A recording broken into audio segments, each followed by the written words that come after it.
حدیث مبارکہ میں ہے جس کا مفہوم حضور علیہ الصلاۃ والسلام نے ارشاد فرمایا، جب تم عبادت کرو، کوئی بھی نماز پڑھو، کچھ بھی عبادت کرو، تمہارا یقین یہ ہو کہ میں اللہ کو دیکھ رہا ہوں۔ بات سمجھ رہے ہیں؟ کیا یقین ہو میں اللہ کو دیکھ رہا ہوں؟ فرمایا اگر اس تعلق میں کمزور ہو، ظاہرہ یہ تو انبیاء علیہ الصلاۃ والسلام کو حاصل ہے، اگر اس تعلق میں کمزور ہو تو پھر دوسری بات یقینی ہے، اللہ مجھے دیکھ رہے ہیں۔ اللہ بولو بولو، یہ سبق کی طرح یاد کرو، یہ وہ ان سنی والے مزاج سے نہ سنو، دل کے کانوں سے سنو تاکہ دل میں بات اتر جائے۔ کیونکہ ہم ہیں قصے کہانیاں سننے کے شوقین، جذباتی قسم کی تقریریں ہمیں سنا دی جائیں، ہم ان کے بڑے شوقین ہیں۔ ایسی تقریر ہو تو جلدی سے سو جائیں گے، بس ٹھیک ہے جی، ہو رہی ہے بات تقریر، تو اس لیے ایسی تقریر اور ایسی بات سنانے کے لیے بھی جگانا پڑتا ہے۔ سمجھ آ رہی ہے بات کی؟ تو کیا بات کہہ رہا تھا؟ نہیں، جس بات پہ زور دے رہا تھا، سوچو جی، یہ حال ہے، آپ سے توقع رکھوں کہ آپ مسجد سے باہر جا کے بھی یاد رکھیں گے، خدا حافظ ہے۔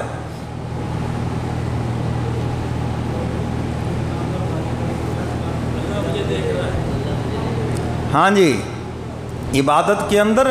پہلا یقین یہ کہ میں اللہ کو دیکھ رہا ہوں،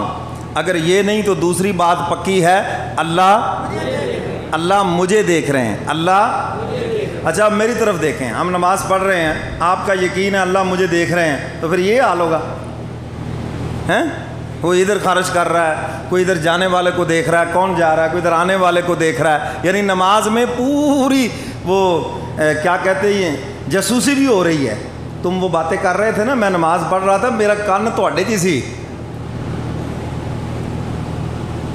اچھا میں آپ سے پوچھتا ہوں، آپ جب کھڑے ہوتے ہیں کسی جج کے عدالت کے اندر تو وہاں پر بھی یہی کیفیت ہوتی ہے، وہاں تمہارا موبائل بجے تو صحیح ہے، موبائل بھی ضبط اور جرمانہ بھی ہو جائے گا، اور اللہ کے دربار میں کھڑے ہیں، موبائل نہیں بج رہے، گانا بج رہا ہے، گانا، اور ماشاءاللہ نمازی ہاتھ باندھ کے اور مضبوطی سے کھڑا، میری نماز نہ ٹوٹ جائے، چاہے ساری مسجد کی نماز برباد ہو جائے، اس کو اس سے سروکار نہیں ہے، میری نہ ٹوٹ جائے۔ مسجد میں نماز کی حالت میں گانا بجانا چل رہا ہے، یہ کام کو غیر مسلم کرتا سر پھوڑ دیتے اس کا، اب چونکہ حاجی صاحب کر رہے ہیں، نمازی صاحب کر رہے ہیں، کون بولے یہاں پر؟ تو میرے محترم سامعین، جب آپ کا یہ تصور بلکہ یقین ہو جائے کہ میں اللہ کی نظروں میں ہوں، اللہ کے سامنے کھڑا ہوں، پھر عبادات کی کیفیت اور ہو جائے، اس کی لذت اور ہو جائے، نماز روزے کی کیفیت اور ہو جائے، اس کی لذت اور ہو جائے، پھر تو تم گناہ کرنا بھی چاہو نہیں کر سکو گے۔ کیوں؟ اپنے مولا کی نظروں کے اندر ہوں، میرا مولا مجھے دیکھ رہا ہے، جب مولا دیکھ رہا ہے تو پھر گناہ کرنے کی کبھی جرت بھی نہیں کرو گے۔ بد نظری کر رہے ہیں، اور یہ ایسا گناہ ہے بلوغت سے شروع ہوتا ہے، مرنے تک جاتا، بوڑھے بھی لگے ہوئے ہیں اس میں، بوڑھے بھی مبتلا ہیں، اور وہ سمجھتے ہیں شاید یہ جرم نہیں، حالانکہ قرآن پاک میں فرمایا یہ تمہاری آنکھوں کی خیانت ہے، اور ہم جانتے ہیں،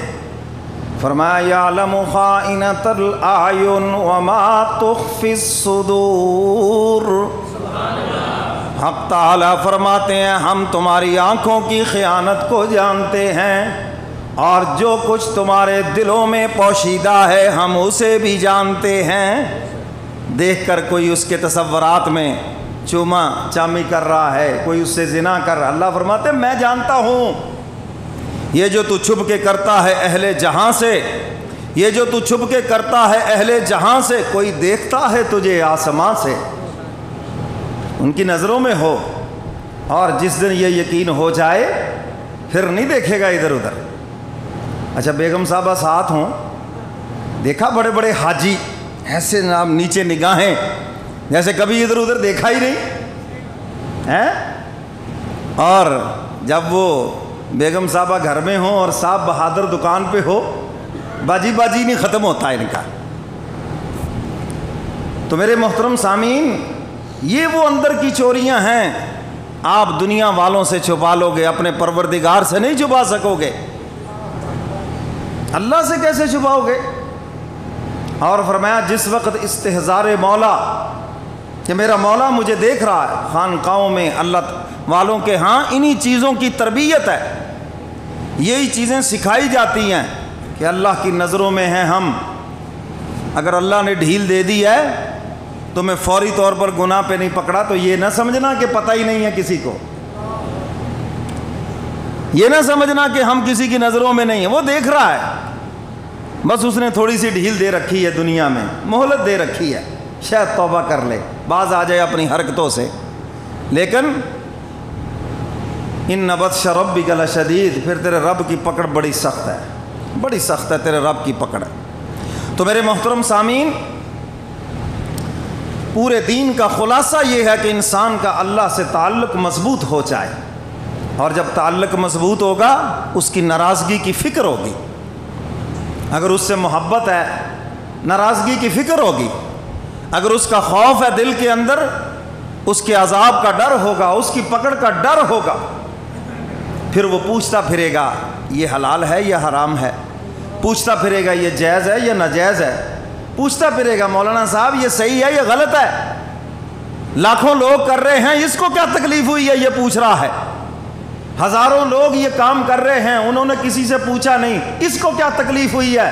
اس کو تکلیف نہیں ہوئی، یہ تعلق مولا ہے جو اپنی زبان سے بتلا رہا ہے مجھے کسی کی ناراضگی کا ڈر ہے، مجھے کسی کی محبت میں اس کے خفا ہونے کا ڈر ہے، کسی کے تعلق ٹوٹنے کا ڈر ہے، اس لیے پوچھ رہا ہوں، اگر یہ کام کروں کہیں میرا تعلق تو نہیں ٹوٹ جائے گا، کہیں میری محبت میں کمی تو نہیں آ جائے گی، کہیں میرا مولا مجھ سے ناراض تو نہیں ہو جائے گا، کہیں قیامت کے دن میری پکڑ تو نہیں ہو جائے گی۔ تمہارا یہ پوچھنا یہ بتلا رہا ہے کہ تمہارے رب سے تعلق مضبوط ہوتا جا رہا ہے،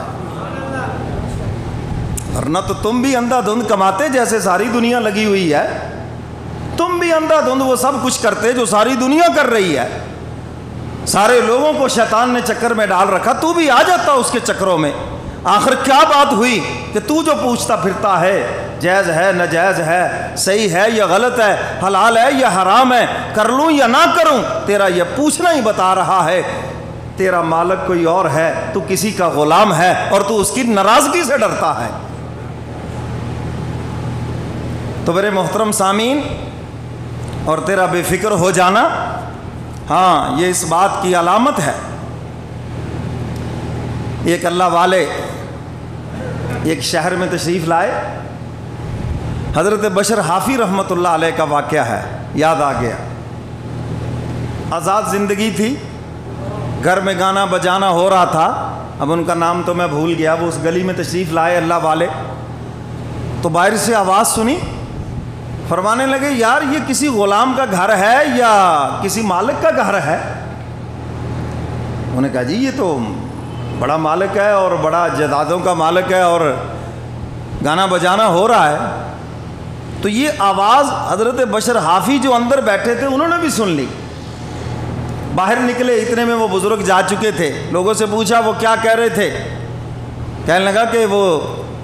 یہ پوچھ رہے تھے یہ کسی غلام کا گھر ہے یا کسی آزاد کا گھر ہے؟ انہوں نے کہا تم نے کیا کہا؟ کہنے لگے جی ہم نے تو کہا یہ آزاد کا گھر ہے، غلام کا تھوڑی ہے، یہ تو آزاد آدمی ہے۔ ننگے پاؤں پیچھے بھاگے، جا کر اس بزرگ کو پکڑا، فرمایا حضرت آپ کے اس جملے نے دل چیر کے رکھ دیا، آپ نے سوال کیا یہ کسی غلام کا گھر ہے یا مالک کا گھر ہے، پہلے تو جو بھی تھا سو تھا، آج عہد کرتا ہوں کہ میں خدا کی غلامی میں آتا ہوں اور یہ غلام کا ہی گھر ہے، مجھے اپنی مرضی زیبا ہی نہیں ہے، میں جو کر رہا تھا یہ میری غلامی کے خلاف ہے، یہ تو مولا کی ناراضگی ہے، آج سے توبہ کرتا ہوں۔ حضرت کے ہاتھ پہ بیعت ہو گئے، ننگے پاؤں آئے تھے، ہر وقت ننگے پاؤں پھرا کرتے تھے۔ کسی نے کہا حضرت کیا بات ہے ننگے پاؤں کیوں پھرتے ہو؟ فرمایا جب رب سے صلح ہوئی تھی میں ننگے پاؤں تھا، اس لیے ساری عمر اب ننگے پاؤں پھروں گا، میری اللہ سے صلح اس حال پہ ہوئی تھی کہ میں ننگے پاؤں بھاگ کے آیا تھا، تو اس لیے ان کا لقب پڑ گیا حافی، ننگے پاؤں پھرنے والے۔ کبھی کہا کرتے تھے ساری زمین یہ اللہ کا عرش ہے، اللہ کا گھر ہے، مجھے اچھا نہیں لگتا اس کے گھر میں جوتے پہن کے آؤں۔ تو میرے محترم سامعین، ہم تو خدا کی غلامی میں آئے نہیں، ہم تو اپنے آپ کو پتہ نہیں کیا سمجھتے اور کہاں سے کہاں نکلے ہوئے ہیں۔ تو جس کے دل میں مولا ہو وہ کبھی گناہوں کی طرف نہیں جائے گا۔ ہاں، پیاروں سے بھی کبھی غلطی ہو جائے گی، خطا ہو جائے گی، انسان جو ہوا، لیکن وہ گناہ پہ قائم نہیں رہے گا، توبہ کر لے گا، معافی مانگ لے گا فوراً، اور جب معافی مانگے گا اللہ اس کا گناہ بھی معاف کر دیں گے اور اس کو ثواب بھی عطا فرمائیں گے اور ایک اونچا جنت کا درجہ بھی عطا فرمائیں گے، کیونکہ تیری شان اسی کے اندر ہے، بندگی میں تیری شان ہے، غلامی میں تیری شان ہے۔ جب تو نے مان لیا ہے تو ہم تیری عظمت کو بلند کریں گے۔ فرمایا اللہ یجتبی الیہ من یشاء ویہدی الیہ من ینیب، حق تعالی جسے چاہتے ہیں اپنی طرف کھینچ لیتے ہیں۔ اللہ یہدی الیہ من یشاء، بندوں میں سے جسے چاہتے ہیں اپنی محبت کے اندر جذب کر لیتے ہیں۔ مجذوب کو مجذوب اسی لیے کہتے ہیں وہ خدا کی محبت کے اندر غرق ہے۔ ہم لوگ بے وقوفوں کو مجذوب سمجھتے ہیں، پاگلوں کو مجذوب سمجھتے ہیں، بات کریں گے جو مجذوب ٹائپ آدمی ہے۔ مجذوب کی نشانی بتا دوں؟ مجذوب وہ ہوتا ہے جس کی زبان پہ اللہ حق جاری کرتے ہیں، جو ہونے والا ہے اس کی زبان پہ اللہ جاری کر دیتے ہیں، اور اس کی نشانی یہ ہے کہ وہ کبھی گالی نہیں دے گا۔ مجذوب کبھی بولو، مجذوب کبھی، اور جو گالی دے وہ پاگل ہے، مجذوب نہیں ہے، یاد رکھنا، وہ پاگل ہے۔ جو گالیاں دے وہ مجذوب نہیں ہے، بے وقوف ہے وہ، فاطر العقل ہے وہ۔ اور جو مجذوب ہے جس کو اللہ نے اپنی محبت میں جذب کر لیا ہے، فرمایا کہ وہ کبھی بھی گالی نہیں دے گا، لوگ جتنا مرضی ستائیں گالی نہیں دے گا، خاموش ہوگا، روئے گا، غم کا اظہار کرے گا، سب کچھ ہوگا، لیکن فرمایا کہ گالی کبھی نہیں دے گا۔ لوگ مجذوبوں کو ڈھونڈتے پھرتے ہیں، بھئی مجذوب خود کامل ضرور ہوتا ہے لیکن کسی کو کامل نہیں کر سکتا۔ سورج خود تو چمکتا ہے مگر کسی کو سورج بنا نہیں سکتا ہے۔ یہ چاند ہے جو خود بھی روشن ہے اور جس سے لاکھوں ستارے بھی روشن ہیں۔ تو فرمایا جو صاحب ارشاد ہے یہ مجذوب سب اس کے تابع ہیں، تو تم کسی صاحب ارشاد کے دامن سے چمٹو، مجذوبوں کی ضرورت ہی نہیں رہے گی۔ سمجھ گئے ہو بات کہ نہیں؟ چونکہ یہ ایک علیحدہ سی بات ہے، تھوڑی سی بیچ میں آ گئی تو میں نے کر دی ہے، سمجھ آ جائے تو ٹھیک ہے، نہ آئے تو کوئی بات نہیں۔ یہی سمجھ لینا کہ میں سمجھانے میں ناقص ہوں، آپ تو کامل ہی کامل ہے ماشاءاللہ۔ تو میرے محترم سامعین، حق تعالی فرماتے ہیں اللہ یجتبی